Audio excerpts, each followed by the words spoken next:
but if they want, if you wish not to be here when they ask other questions, I appreciate that. Otherwise, any other questions? Yes, ma'am.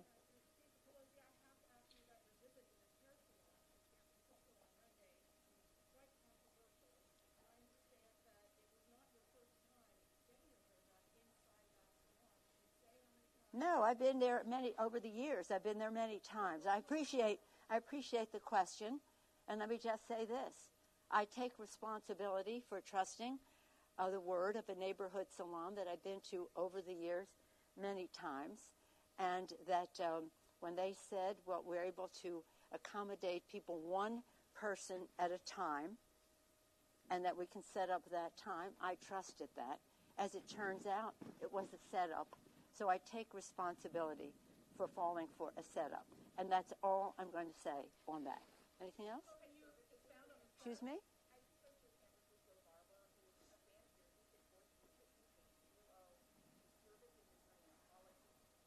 Well, I don't.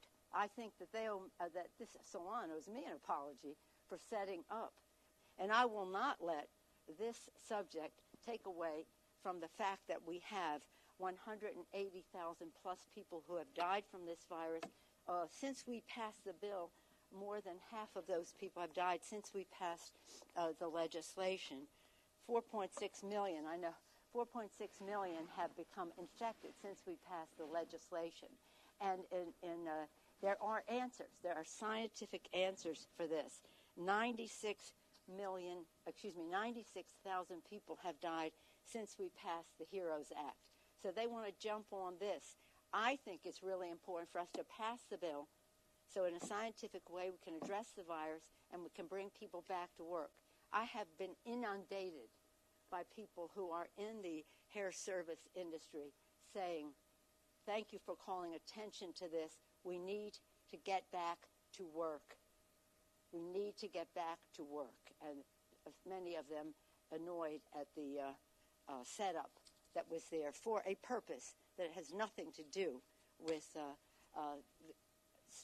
ending the crisis. Any other questions? I said that's an answer I'm going to answer. That's all I'm going to do.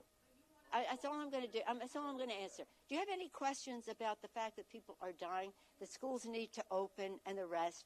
I feel your question and your question are an opportunity, and I thank you for them. An opportunity to say there's more to this that I'm not going into as to the motivation of a salon to say to me, yes, come in, and then they go from there. It was clearly a setup. I take responsibility for falling for a setup by a neighborhood salon that I've gone to for years. And that's really what it is.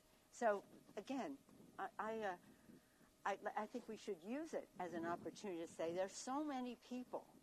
I don't know where you all get your hair cut or whatever it is, but we have a wealth of people who are engaged in these services.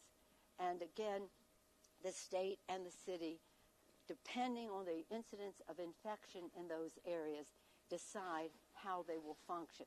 If the salon is saying that we're able to do this, and they're not, then they should not have said that, and they should not have been open for me to go there. But we trusted a neighborhood salon that I've been to for years. Yes, ma'am.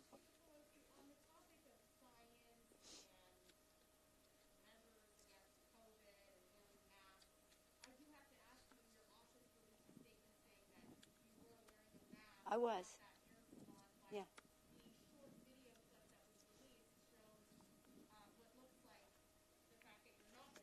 No, I just have my hair washed. I don't wear a mask when I'm washing my hair. Do you wear a mask when you're washing your hair? I always have a mask. I always have a mask.